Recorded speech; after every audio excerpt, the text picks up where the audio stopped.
క్రీస్తునందు ప్రియమైన దేవుని సంఘమా, మంచి కాపరి మా ప్రభు యేసు అని చక్కటి గీతాన్ని మనమందరం కూడా పాడుకున్నాం. కాపరి మంచివాడు, గొర్రెలు మంచివేనా? ఈ కాపరి అనే శబ్దం మనం వింటూ ఉన్నప్పుడు క్రైస్తవ సంఘంలో లేదా మన చుట్టూ ఉన్న సమాజంలో అనేక భావాలు మనకు తెలియజేసబడుతూ ఉంటాయి. మంచి అనేది మనందరికీ తెలిసిందే. మంచి గురించి ప్రత్యేకమైన విషయం నేను మీకు జ్ఞాపకం చేయాల్సిన పని లేదు. కానీ కాపరి అనే పదాన్ని ఇవాళ మనం అర్థం చేసుకునే ప్రయత్నం చేయాలి. స్వతహాగా కాపరి అనే పదం వాళ్ళ క్రైస్తవ సంఘాలలో, ముఖ్యంగా సంఘాన్ని నడిపించే వ్యక్తికి కాపరి అనే పేరును ఆపాదించి తెలుగు భావంలో పిలుస్తున్నాం. ఇంగ్లీష్ భావంతో పాస్టర్ అనే పదాన్ని వినియోగిస్తాం. ఆ పాస్టల్ డ్యూటీస్ ఇంకా ఎక్కువగా చేసేవారిని లేదా ఆ పై స్థాయిలో ఉండేవారిని ప్రీస్ట్ అని కూడా పిలుస్తాం. ఆ తర్వాత చర్చ్లో చాలా విభాగాలు ఉంటాయి. అయితే ఈ పాస్టర్ అనే పదం దగ్గర కాపరత్వాన్ని మనం జ్ఞాపకం చేసుకుంటాం. అనగా కాపరి అంటే ఎవరు? ఈవేళ 3 లేఖన భాగాలు చదువుకున్నాం. బాల్యం నుంచి 23వ సంకీర్తన ప్రతి ఒక్కరికి కంటతా వచ్చిన సంకీర్తన. యెహోవా నా కాపరి, నాకు లేమి కలుగదు. అనగా దేవుణ్ణి తన కాపరిగా ఎన్నుకున్న మానవుడు యెహోవా కాపుదల్లో నేనున్నాను అని భావించే మానవుడు. యెహోవా అనే పదానికి అర్థం మనందరికీ బాగా తెలుసు. యెహోవా అనగా ఉన్నవాడు, మనలను సంరక్షించడానికి ఉన్నవాడు, మనకు కాపలాగా ఉన్నవాడు. అంటే ఈ భావాన్ని మనం జ్ఞాపకం చేసుకోవాలి. నిన్ను కాపాడువాడు కునుకడు, ఇశ్రాయేలును కాపాడువాడు కునుకడు, నిద్రపోడు. అనగా యెహోవా అనే భావంలో ఈ ఉన్నవాడు అనే ప్రజెంట్ టెన్స్ మనం వాడుతున్నప్పుడు ఎందుకున్నాడు ఆయన అంటే నన్ను కాపాడడానికే ఉన్నాడు. కాబట్టి దేవుడు ఎందుకు ఉన్నాడు అనే మాట కనుక మనం అర్థం చేసుకునే ప్రయత్నం చేస్తే నన్ను కాపాడటానికి అనే ఒక సమాధానాన్ని మనందరం గ్రహించవచ్చు. ఉన్నవాడు అని చెప్పబడే దేవుడు ఎందుకున్నాడు అంటే నన్ను సంరక్షించడానికి ఉన్నాడు, నన్ను కాయువాడు. కాబట్టి ఈ కాపరి అనే పదంలో మనం జ్ఞాపకం చేసుకుంటే దేవుడు మానవాళిని కాయుటకు ఉన్నవాడిగా వచ్చినట్లు మోషే భక్తుని ద్వారా యెహోవా అనే పేరు పరిచయం చేయబడింది. అంతకుముందు అల్షదయ్ అని, అదోనయ్ అని, ఎలోహీం అని అనేక భావాలతో దేవుణ్ణి పిలవడం జరిగింది. అక్కడ దేవుని ఔన్నత్యం, దేవుని సర్వశక్తి, దేవుని సర్వోన్నత భావాలు కనిపిస్తాయి. కానీ యెహోవా అనే భావన పేరు వచ్చినప్పుడు నన్ను కాయడానికి నా పక్కనే ఉన్నాడు అనే భావాన్ని మనం అర్థం చేసుకోవాలి. అదోనయ్ అన్న, ఎలోహీం అన్న దైవత్వపు స్వభావాలే. కానీ యెహోవా అనే పదం వాడినప్పుడు మాత్రం నన్ను కాయడానికి ఆయన నాతో కలిసి ఉన్నాడు అనే భావం ఈ నిర్గమం కాలంలో మోషే గారి ద్వారా మనకు పరిచయం చేయబడింది. అనగా ఇశ్రాయేలు జనాంగాన్ని తోడుగా ఉండి నడిపించిన దేవుడిని వారు యెహోవా అని పిలుచుకున్నారు. మమ్ము కాయువాడు. ఎక్కడి నుంచి ఈ కాపుదల వస్తుంది అనేది మనం గనక జాగ్రత్తగా అర్థం చేసుకుంటే ప్రొటెక్షన్. కొన్నిసార్లు మనం సమస్యల్లో ఉన్నప్పుడు సొల్యూషన్ కోసం వెతుకుతాం, అంటే సమాధానం కోసం వెతుకుతాం. ఏ సమస్య మనల్ని డిస్టర్బ్ చేస్తూ ఉన్నా చాలా త్వరగా ఆ సమస్యలోంచి భయపడడానికి సొల్యూషన్స్ వెతుక్కుంటాం. అయితే ఇక్కడ ఈ కాపరి అనే భావం కేవలం సమస్యలో సమాధానం ఇవ్వడానికి మాత్రమే వాడబడిన భావం కాదు సుమా. ఎక్కడైతే అవాంతరాలు ఏర్పడ్డాయో, అపాయం కలిగిందో, అబద్ధతా భావం కలిగిందో, వేదన కలిగిందో, వాటిలోంచి తప్పించువాడు అనే భావాన్ని కూడా మనం అర్థం చేసుకోవాలి. సమస్య వచ్చినప్పుడు సమాధానం ఇవ్వడం కాదు, ప్రమాదం వచ్చినప్పుడు ఆ ప్రమాదంలో మనం చిక్కుకొని పోకుండా, ఆ ప్రమాదంలో మనం నశించిపోకుండా, ఆ ప్రమాదంలో ఒక సమితిగా మారిపోకుండా ఆ ప్రమాదం నుండి రక్షించువాడు. సో కాబట్టి ఇక్కడ కాపరి యొక్క భావాన్ని మనం జాగ్రత్తగా అర్థం చేసుకుంటే ప్రమాదపు పరిస్థితుల్లోంచి మనను సంరక్షించి భద్రం చేసి అపవాది నుంచి లేదా అపాయం నుండి, ఈ రెండు భావాలు మనం జ్ఞాపకం చేసుకోవాలి. అపవాది అన్నప్పుడు దైవికమైన చింతనలో ఉన్నవారు అపవాది సమస్యల్లో ఇరుక్కున్నప్పుడు, అపాయం అనుకున్నప్పుడు సామాజిక జీవితంలో సోషల్ రెస్పెక్ట్స్తో మనం జీవిస్తూ ఉన్నప్పుడు ప్రాబ్లమ్స్ మన మీదకి వచ్చినప్పుడు, అపాయాలు డేంజర్స్ మన మీదకి వచ్చినప్పుడు. కాబట్టి సామాజిక జీవితంలో, ఆధ్యాత్మిక జీవితంలో సంరక్షణ అనేది చాలా అవసరం. కాబట్టి దేవుని సంరక్షణలో ఉన్నవారు ఏ అపాయానికి భయపడరు. యెహోవా నా కాపరి, నాకు లేమి కలగదు. అపాయకరమైన పరిస్థితులు మన చుట్టూ కమ్ముకున్నా మనల్ని సంరక్షించడానికి ఆయన ఎప్పుడు మనతో ఉన్నాడు అనే భావాన్ని ఈ కాపరి అనే తత్వంతో అనాదిగా దేవుడు మానవులను రక్షించడానికి ఆయా కాలాలలో ఆయా రీతులలో ఆయన మానవులను సంరక్షించడానికి ఈ భూలోకాన్ని దర్శించినట్లుగా, లేదా భూలోక వాసులతో ప్రవచించినట్లుగా, మాట్లాడినట్లుగా అనేక సందర్భాలు మనం చూస్తాం. అనగా తొలుత దేవుడు తానే మానవాళితో మాట్లాడుతూ వచ్చారు. ఆదాం జీవితం దగ్గర నుంచి మనం పరిశీలన చేసుకుంటే మన పితరుల జీవితాల్లో దేవుడు తానే వారితో మాట్లాడుతూ ప్రమాద పరిస్థితుల్లోంచి వారిని తప్పిస్తూ వచ్చాడు, వారికి కాపుదలగా ఉన్నాడు. ఆ తరువాత కాలంలో దేవుడు మనుషులకు మధ్య వచ్చే పరిస్థితి కంటే ఒక వ్యక్తిని ఆయన ఎన్నిక చేసి ఒక నాయకత్వాన్ని ఏర్పాటు చేసి ఆ నాయకుని ప్రకారం నడిచేట్లుగా నిర్గమం దగ్గర నుంచి మనం అర్థం చేసుకుంటాం. మోషేని ఒక నాయకునిగా ఏర్పాటు చేసి, అనగా దేవుని కాపుదల లోకల్ లీడర్స్ చేతిలోనికి రావడం. ఆ తరువాతి కాలంలోనే, అప్పటి కాలంలో కూడా రాజులు సంరక్షకులుగా ఉండటం, రాజులు భౌతికంగా ప్రజలను పరిపాలిస్తూ సంరక్షిస్తూ ఉంటే యాజకులు ప్రవక్తల ద్వారా ఆధ్యాత్మిక సంరక్షణను దేవుడు బయలుపరుస్తూ ఉండటం. అనగా ప్రతి మనిషికి కూడా రెండు రకాల సంరక్షణ కావాలి. ఒకటి భౌతిక జీవితంలో సంరక్షణ, రెండు ఆధ్యాత్మిక సంరక్షణ. ఈ రెండు సంరక్షణలు మనిషికి చాలా ముఖ్యం. ఒక సంరక్షణలో నేనున్నాను అని సాటిస్ఫై కాకూడదు. దేహాన్ని సంరక్షించుకోవాలి, ఈ దేహంలోకి వచ్చిన లేదా వేరుపడిపోయే ఆత్మల సంరక్షణలో ఉంచాలి.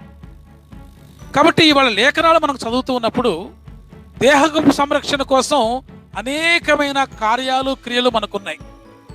వాటి గురించి నాకంటే మీకే బాగా తెలుసు. లోకంలో దేహాన్ని సంరక్షించుకోవడానికి ఏ విధమైన పథకాలు, ప్రణాళికలు ఉన్నాయో, వ్యక్తి వాటి కొరకు వెంపర్లాడుతూ అనేక విధాలుగా పరుగులు తీస్తూ ఉన్నాడు.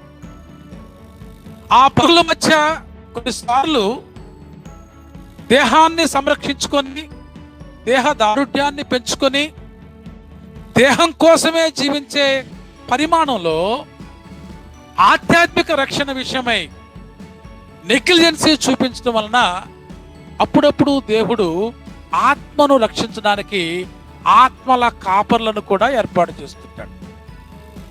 అనగా ఈ ఆత్మ కాపరి ఎవరు? ఆత్మను రక్షించే కాపరి ఎవరు?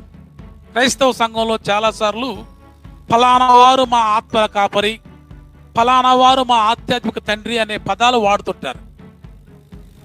అవి భౌతికమైన అవసరాల కోసం నువ్వు వాడుకునే పదాలే కానీ ఏ మనిషి నీ ఆత్మకు కాపరి కారు.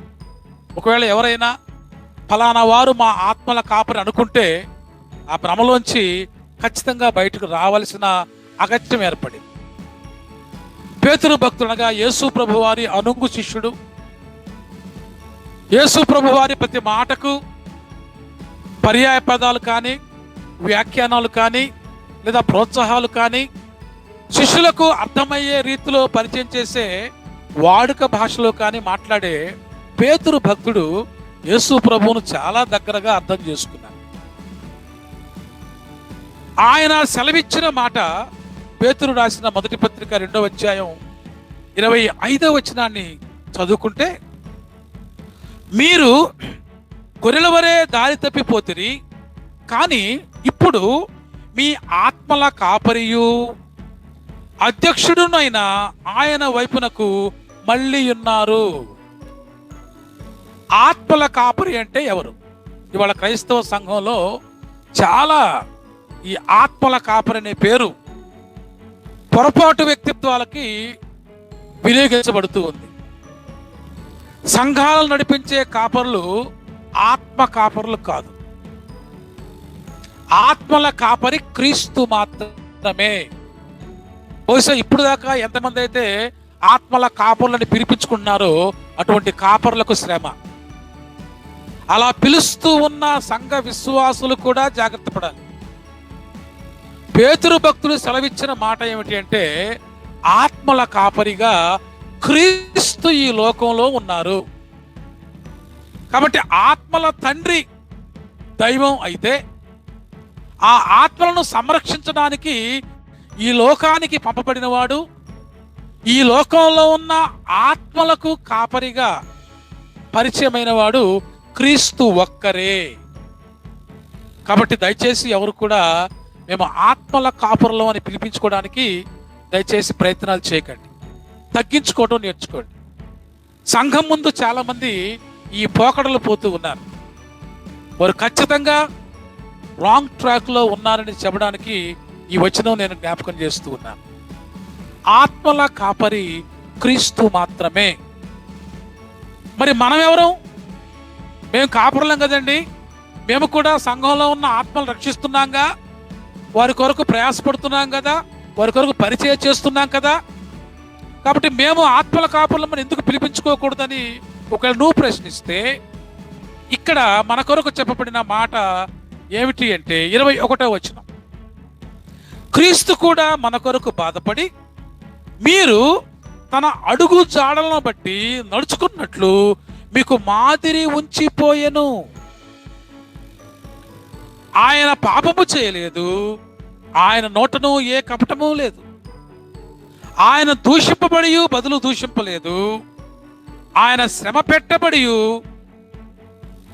బెదిరింప న్యాయముగా తీర్పు తీర్చు దేవునికి తన్ను తాను అప్పగించుకొనెను. మనము పాపముల విషయమై చనిపోయి నీతి విషయమై జీవించినట్లు ఆయన తానే తన శరీరమందు మన పాపములను మ్రాను మీద మోసుకునను. ఆయన పొందిన గాయముల చేత మీరు స్వస్థత నొందితిరి. మీరు గొర్రెల వలె దారి తప్పితిరి, కానీ ఇప్పుడు ఆత్మల కాపరియు అధ్యక్షుడైన ఆయన వైపు మళ్ళీ ఉన్నారు. సో మనం ఎవరు అంటే క్రీస్తు అడుగు జాడలలో నడవవలసిన వారం. క్రీస్తు అనే ఆత్మల కాపురిని మాదిరిగా ఉంచుకొని ఆయన ఎలాగైతే పాపము లేకుండా జీవించారో, ఆయన ఎలాగైతే దూషించబడి బదులు పలకలేదో, ఎదిరించలేదో, శ్రమ పట్టబడినా తగ్గించుకొని దేవునికి అప్పగించుకొని ఎలా జీవించాడు. ఈ ఆత్మల కాపురులు అని చెప్పుకునే ఈ లోకస్తులైన కాపురులు వీటికి అతీతులేనా? ఆత్మల కాపరి అని పిలిపించుకోవాలని ఆరాటపడుతున్నారు చాలా మంది. మరి వారి జీవితంలో క్రీస్తు కలిగిన ఈ మనస్సు మీరు కలిగి ఉన్నారా? అది నీవు నేను అందరం కూడా ప్రశ్న వేసుకోవాలి. సంఘాన్ని నడిపిస్తున్నాను కాబట్టి నేను ఆత్మల కాపరిని అనుకోవద్దు. నీవు ఆత్మలకు పోషకుడవు. ఎందుకంటే ఇదే మాట పేతురు భక్తుని జీవితంలో జ్ఞాపకం చేయబడింది. యేసు ప్రభు వారు పునరుద్ధానుడైన తర్వాత ప్రత్యేకంగా తన శిష్యులతో మాట్లాడుతూ, అందున ముఖ్యంగా పేతురు భక్తునితో మాట్లాడుతూ యోహాను సువార్తలో 21వ అధ్యాయంలో మనకు చెప్పబడిన ఆ మాటలు జాగ్రత్తగా జ్ఞాపకం చేసుకుంటే, ఆయన సంఘము అనే గొర్రెల మందకు, ఇక్కడ మంద అనే పదం ఎందుకు వాడుతున్నాం? క్రైస్తవ సంఘాన్ని చాలాసార్లు గొర్రెల మంద అని వాడతాం. ఇవాళ చదువుకున్న యోహాను 11వ అధ్యాయంలోనే 10వ అధ్యాయంలోనే ఆ సత్యాలన్నీ మనం 11వ వచనం నుంచి జ్ఞాపకం చేసుకున్నాం. గొర్రెలు అనగా ఒక మంద, ఒక సంఘం అమాయకత్వానికి లేదా ఒక నాయకుడి యొక్క మాటకు కట్టుబడి ప్రయాణం చేసి జీవించే వారిని గొర్రెల మంద అని పిలుస్తారు.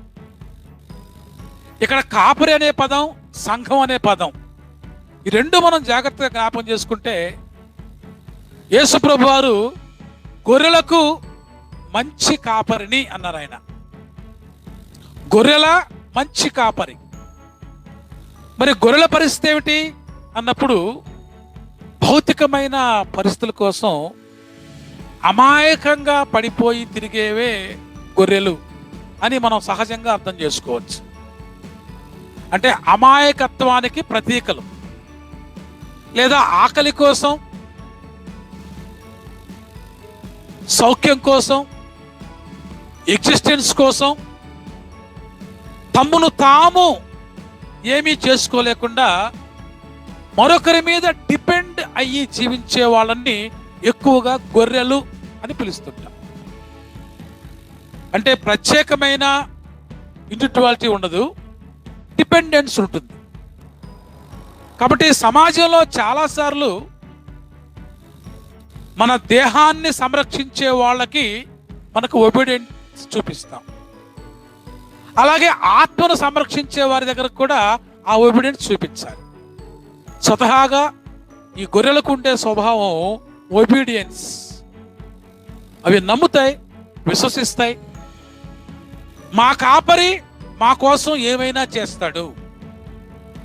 ఈ భావాన్ని పాత నిబంధన కాలం నుంచి పేతురు భక్తుని కాలం వరకు కూడా ఉపయోగించబడుతూ వచ్చింది.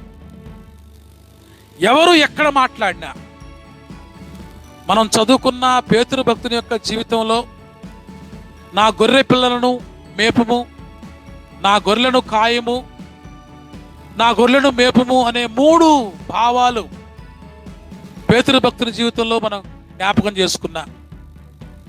మొదటి నుంచి యెషయా భక్తుడు జ్ఞాపకం చేసిన సత్యాలు మనం జ్ఞాపకం చేసుకున్నాం.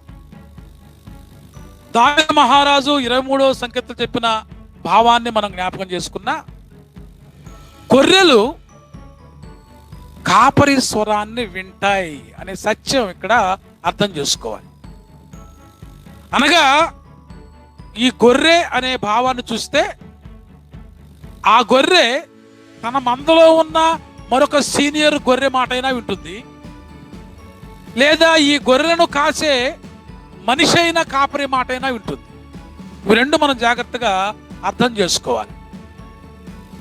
గొర్రెల మందకు ఒక మనిషి కాపరిగా ఉంటాడు. ఆ మనిషి స్వరాన్ని ప్రతి గొర్రె గుర్తుపడుతుంది. ఇది ప్రాక్టికల్గా అందరికీ తెలుసు. ఆ వ్యక్తి ఏ స్వరంతో పిలిస్తే అవి ఆ స్వరంతోనే పలుకుతాయి. ఒకవేళ వేరే కాపరి వచ్చినా కూడా కాపరి స్వరాన్ని అవి గుర్తుపడతాయి. అంత ఆలోచన శక్తి గొర్రెలకు ఉంది. అయితే డిపెండెంట్ అవ్వడం వల్ల ఆ కాపరి చెప్పిన మార్గంలోనే ప్రయాణం చేస్తాయి. కాబట్టి చాలాసార్లు గొర్రెలు మోసపోవడానికి కూడా ఛాన్స్ ఉంది. తమ నుంచి తాము రక్షించుకోలేవు, కాపరి రక్షిస్తే తప్ప. ఇక్కడ సమస్యలు వస్తాయి, ప్రమాదాలు వస్తాయి. సమస్యలు వ్యక్తిగతంగా వస్తాయి, ప్రమాదాలు శత్రువు నుంచి వస్తాయి. శత్రువు నుంచి ప్రమాదం వచ్చినప్పుడు గొర్రెలు బలి కావటం తప్ప మరో పరిస్థితి ఉండదు, బలైపోతాయి ప్రమాదానికి. కానీ అటువంటి గొర్రెలు ఆ ప్రమాదంలో పడిపోకుండా రక్షించే కాపరి శాంతికరమైన జలముల యొద్ద నన్ను నడిపిస్తాడు. అంటే అక్కడ స్టిల్డ్ వాటర్ మనం చాలాసార్లు జ్ఞాపకం చేసుకున్నాం. కదలని నీరు అంటే పారే నీరు కాదు. పారే నీటిలో ప్రమాదాలు తక్కువగా ఉంటాయి, పారని నీటిలో ప్రమాదాలు ఎక్కువగా ఉంటాయి. స్టిల్డ్ వాటర్ అంటాం వాటిని. అంటే ఊబి లాంటి ప్రదేశాలు. ఈ భావం చెప్పడంలో దావీదు మహారాజు ఉద్దేశం ఏంటంటే, లెబనోను పర్వతాలు లేదా యెరూషలేము ప్రాంతంలో చుట్టుపక్కల ఉండే ఈ కొండల మధ్య లోయల్లో ఉండే నీరు, కొండల మీద ఉన్న పాకుడంతా ఆ లోయలో చేరి, కొండల మీద కురిసిన మంచు వర్షాల ద్వారా వచ్చిన నీరు ఆ లోయలో చేరి, నీరు ఎటు పారని పరిస్థితిలో ఉండి సూర్యరశ్మికి తళతళా మెరుస్తూ స్వచ్ఛమైన నీరుగా ఉన్నప్పుడు గొర్రెలు ఆసక్తిగా వెళతాయి వాటిని తాగడానికి. అవి స్టిల్డ్ వాటర్, చెదరని నీరు. పైన పేరుకున్న ఆ నీరు స్వచ్ఛంగా కనబడుతుంది, కానీ దాని కింద బురద ఊబి ఉంటాయి. ఆ బురద ఊబిలో ఇది జారిందా ఆ స్టిల్డ్ వాటర్ దగ్గర, ఇక బయటకు వచ్చే అవకాశం లేదు. కేవలం బురద ఊబి మాత్రమే కాదు, అటువంటి స్టిల్డ్ వాటర్లో ప్రమాదకరమైన కీటకాలు జలచరాలు అనేక ఉంటాయి. అది మొసళ్ళు మొదలుకొని చిన్ని పాయిజన్ అందించి చంపే కీటకం కూడా కావచ్చు, అది వైరస్ కూడా కావచ్చు, బ్యాక్టీరియా కూడా కావచ్చు. సో స్టిల్డ్ వాటర్స్లో బ్యాక్టీరియా ఉండొచ్చు, వైరస్లు ఉండొచ్చు, ఇంకా పెద్ద పెద్ద ప్రమాదకరమైన జీవరాశులు ఉండొచ్చు. అటువంటి స్టిల్డ్ వాటర్లో పడిపోకుండా అందులో ఉన్న నీటిని మాత్రమే తాగించి గొర్రెను జాగ్రత్తగా పక్కకు తీసుకెళ్ళి నడిపించే కాపరి. కాబట్టి అక్కడ ఉన్న భావం చాలాసార్లు మనం అర్థం చేసుకోలేకపోతుంటాం. శాంతికరమైన నీరు అనగానే అది ఏదో పీస్ఫుల్ వాటర్ అనుకుంటాం మనం. అది పీస్ఫుల్ వాటర్ కాదు సుమా, స్టిల్డ్ వాటర్స్. నిశ్చలమైన నీళ్లు, చలించని నీరు, ప్రమాదం దాగి ఉన్న నీరు, ప్రశాంతమైన నీరు అనుకునేది. అవి ప్రయాణం చేయని నీరు అని చెప్పడం భావం. అక్కడ ఉండే ప్రమాదంలోంచి రక్షించే కాపరి. కాబట్టి ఈ గొర్రెలు అనే నీటి కోసం పరిగెడతాయి. నీటి కనపడింది వాటికి, అంతకంటే తెలియదు పాపం. ఆ నీటి వెనుక ఉన్న ప్రమాదాలు తెలియని గొర్రెకు వస్తున్న ప్రమాదం నుంచి తప్పించే కాపరి. అలాగే మందగా ఉన్నప్పుడు కూడా, గొర్రెలు మందగా ఉన్నప్పుడు ఆ స్మెల్ తోడేళ్లకు కానీ ఆ పక్కనే పొంచి ఉన్న మృగాలకు కానీ ఈజీగా తెలిసిపోతుంది.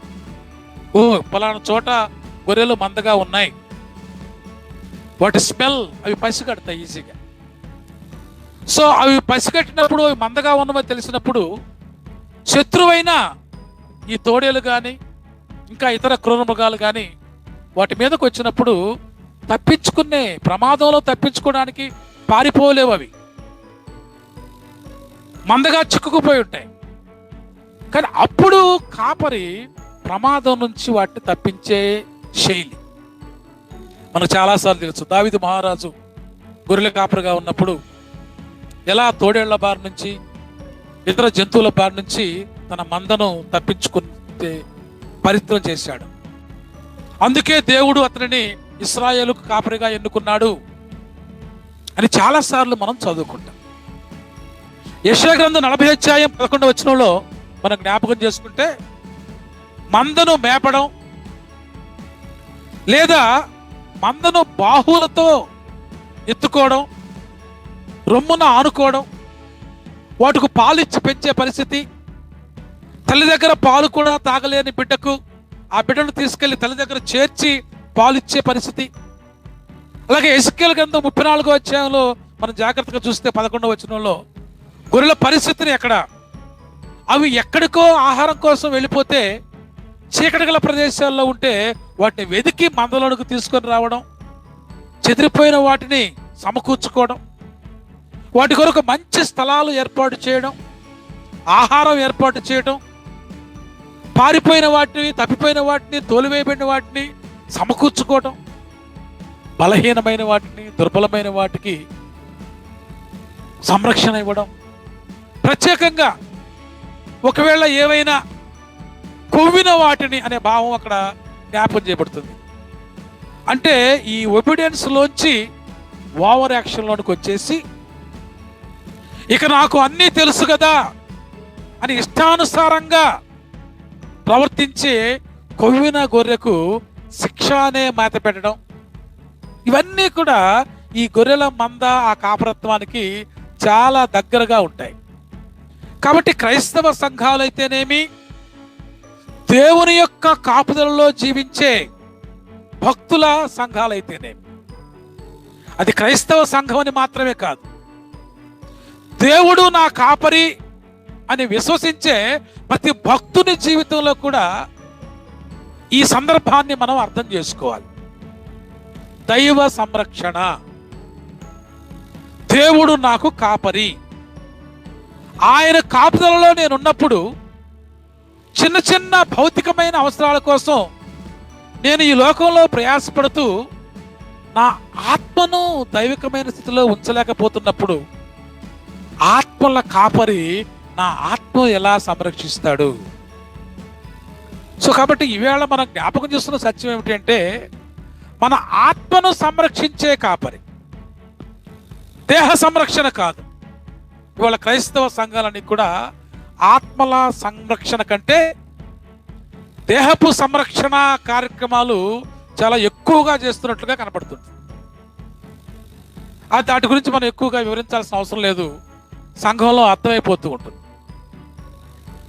జీవితం కోసం, ఆదాయం కోసం, జీతాల కోసం, ఆరోగ్యాల కోసం, కొన్నిసార్లు ప్రమోషన్ల కోసం, పెన్షన్ల కోసం, ఇంక్రిమెంట్ల కోసం ఇవాళ సంఘాల్లో ఉన్న క్రైస్తవులు, క్రైస్తవ కాపర్లను చూస్తుంటే లోకం సిగ్గుపడుతోంది. క్రైస్తవ సంఘం కాదు, మిమ్ములను బట్టియే కదా అనుల మధ్య నా నామము దూషించబడుతూ ఉంది.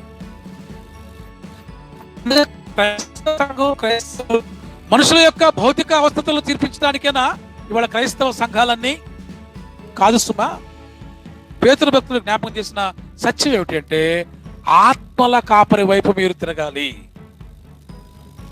భౌతిక అవసరాలు తీర్చే కాపర్లు ఒకవేళ క్రైస్తవ సంఘంలో ఉంటే వాళ్ళని రూల్డ్ అవుట్ చేయాలి.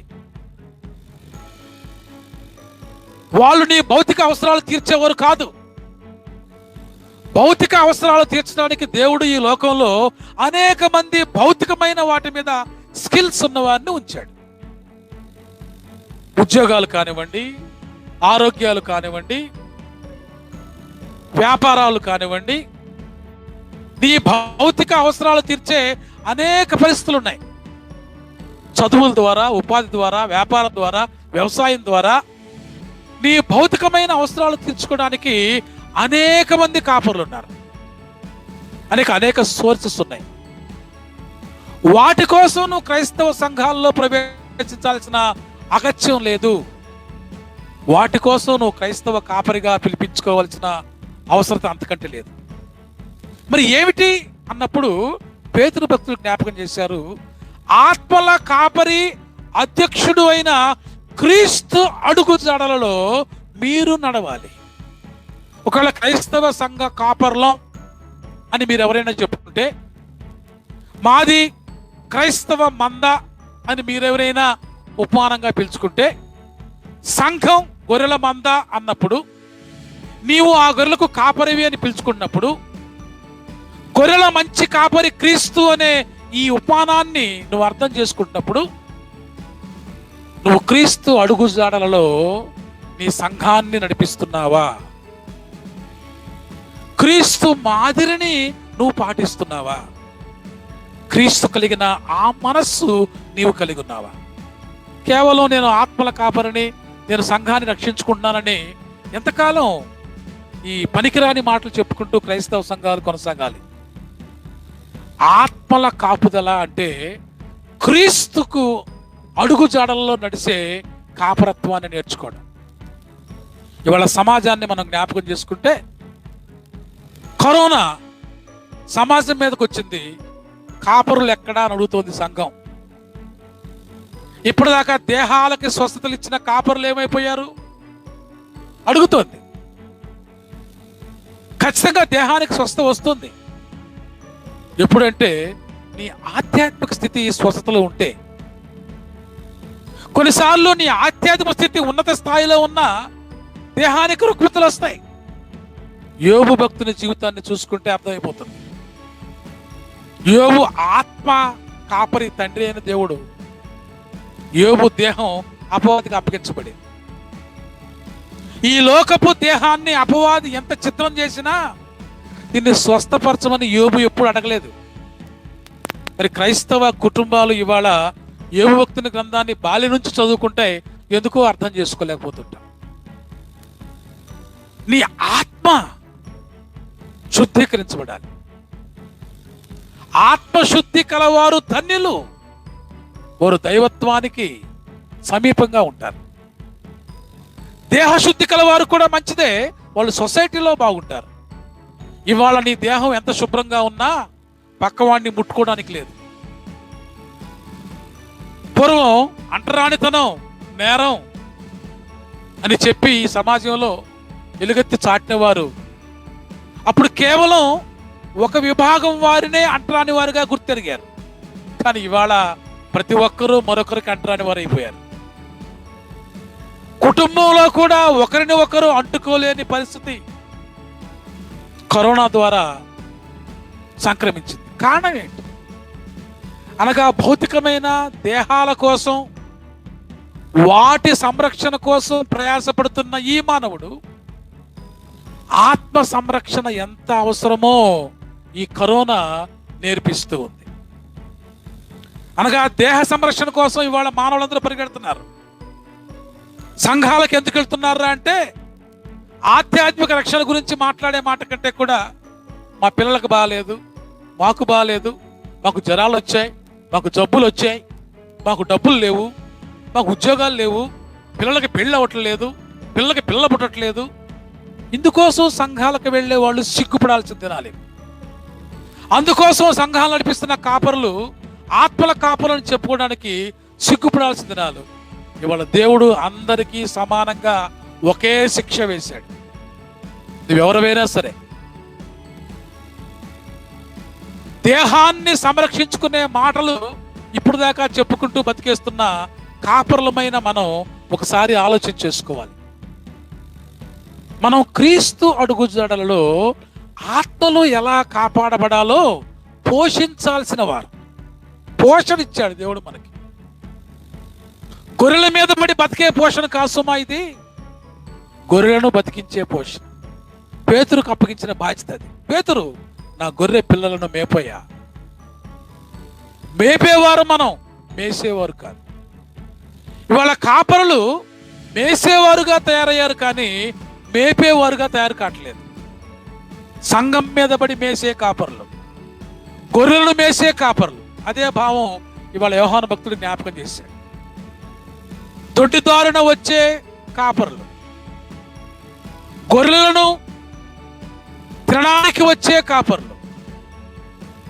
గొర్రె ఒకవేళ కొవ్వి అది తప్పుడు దారిలో వెళ్తున్నా దాన్ని క్రమశిక్షణలో పెట్టే కాపరు నువ్వు కావాలి, కానీ గొర్రె బలిసిద్ది కదా అని కోసుకు తినే కాపరు నువ్వు కాకూడదు. ఇవాళ క్రైస్తవ సంఘంలో ఎంత విపరీతమైన ఈ పరిస్థితులు వచ్చాయంటే, గొర్రెల కోసం ప్రాణమిచ్చేవాడు లేడు కానీ గొర్రెల ప్రాణాలు తీసేవారు ఎక్కువైపోయారు. అది కేవలం క్రైస్తవ సమాజమే కాదు, క్రైస్తవేతర సమాజం కూడా గుర్తుపట్టేసింది. ఇవాళ గుర్తుపట్టి అటువంటి కాపరులు మాకు వద్దు అంటుంది. పూర్వం ఈ భారతదేశంలో చూస్తే కాపరులు మాకు కావాలి అని భారతదేశం ఎలుగెత్తి కేకవేసింది. ఒకనాటి ఆసుపత్రిలో పరిచర్య చేసిన క్రైస్తవులు, ఒకనాటి విద్యాభ్యాసాన్ని అందించిన క్రైస్తవులు, ఒకనాడు వైద్యాన్ని అందించిన క్రైస్తవులు, ఒకనాడు ఆధ్యాత్మిక సత్యాలను తమకున్నవన్నీ పోగొట్టుకుని పరిత్యజించి ఇతరుల ఆత్మ మేలు కొరకు బోధించిన క్రైస్తవ కాపర్లు ఇప్పుడు వెదకి జల్లించినా కనిపించడంలా. ఇప్పుడు ఎవరు కనిపిస్తున్నారు అంటే గొర్రెల మీద బ్రతికే కాపర్లు. కాపర్లారా, ఒకసారి ఆత్మ పరిశీలన చేసుకోండి. ఇవాళ క్రైస్తవ సంఘాల్లో ప్రార్థనలు జరగట్లేదండి, గొర్రెలు ప్రార్థనలు రాకపోతే మేమైపోతామని భయపడుతున్న కాపర్లారా, ఒకసారి ఆలోచన చేయండి. దేవుడు మనకు గొప్ప అవకాశం ఇచ్చాడు. ఆయన అడుగు జాడలలో మనకున్న సమస్తాన్ని మనం పోగొట్టుకున్నా గొర్రెల కొరకు ప్రాణమిచ్చే కాపరిగా ఒక గొప్ప సత్యం ఇవాళ ఆయన వాక్యంలో జ్ఞాపకం చేశాడు. యేసు గొర్రెల మంచి కాపరి ఎలా అయ్యాడు అంటే తన గొర్రెల కొరకు ప్రాణం ఇవ్వడానికి ఆయన సిద్ధపడ్డాడు. ఆ గొప్ప గుణం ఏ కాపరి జీవితంలో ఉంటుందో ఆ కాపరి ఆత్మల కాపరి, అడుగు జాడలలో నడిచే కాపరి. మళ్ళీ ఆత్మల కాపరి కాదు సుమా, ఆత్మల కాపరి యొక్క అడుగు జాడలలో నడుస్తున్న కాపరి. ఇవాళ క్రైస్తవ సంఘంలో నీవు నేను కూడా ఆ స్థితికి రావాలని ఈ వాక్యం నేను మీకు జ్ఞాపకం చేస్తూ ఉన్నాను. పునరుత్థానం తర్వాత 2వ ఆదివారం జ్ఞాపకం చేయబడుతున్న ఈ సత్యాన్ని మనం జాగ్రత్తగా పరిశీలించినట్లయితే ఆత్మల అధ్యక్షుడు, ఆత్మల కాపరి అయిన క్రీస్తు వైపు నువ్వు తిరిగావా? క్రీస్తు అడుగు జాడలలో నువ్వు నడుస్తూ నీ సంఘ విశ్వాసం నడిపిస్తున్నావా? అది కాపరికున్న మరుగుణం. పోషణ, రక్షణ, పోషణ. అనగా కాపరి అనే పదంలో ఖచ్చితంగా ఉండాల్సిన 2 గుణాలు. ఒకటి, శత్రువు నుంచి సంరక్షించాలి. 2, పోషించాలి. సో కాబట్టి సంఘ కాపరిగా నీవు నేను సంఘాన్ని అపవాది అనబడే శత్రువు యొక్క పోకడల నుంచి రక్షిస్తున్నావా?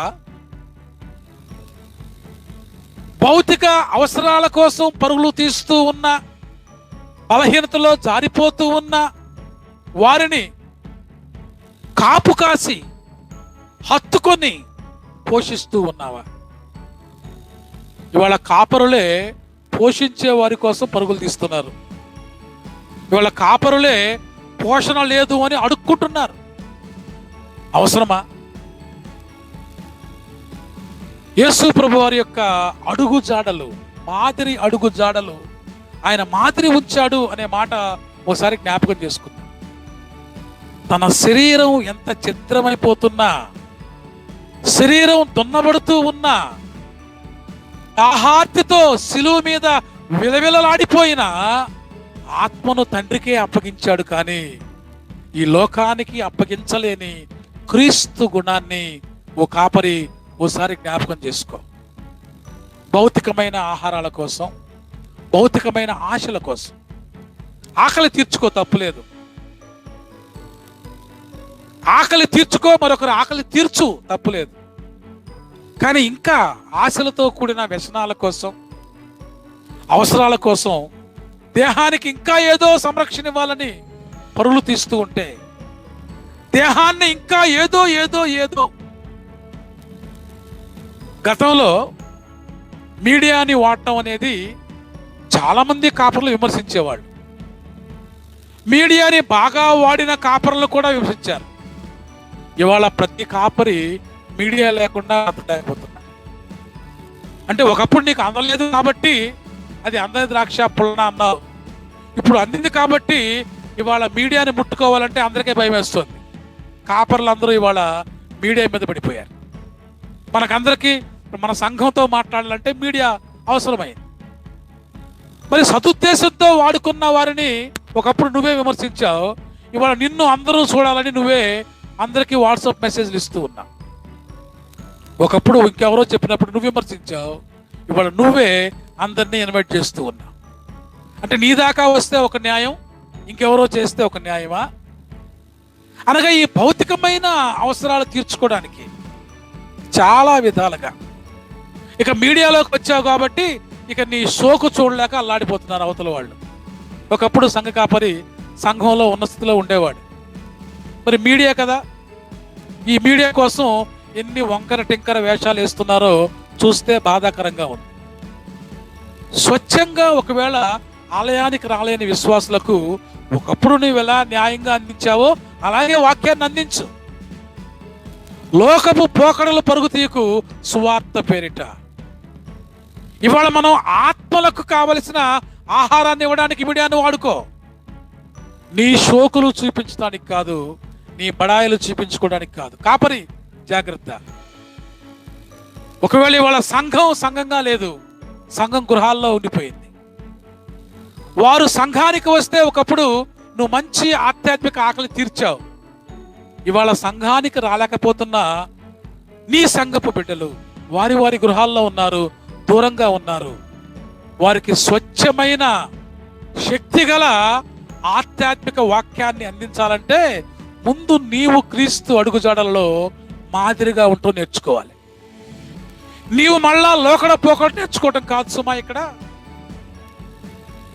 క్రీస్తు అడుగుజాడలలో ఆధ్యాత్మిక శక్తిని దూరంగా ఉన్న, కరోనాలో ఉండి భయపడుతున్న ప్రతి విశ్వాసకి నీవు అందించాలంటే నీవు ఖచ్చితంగా క్రీస్తు అడుగుజాడలో ఉండాలి.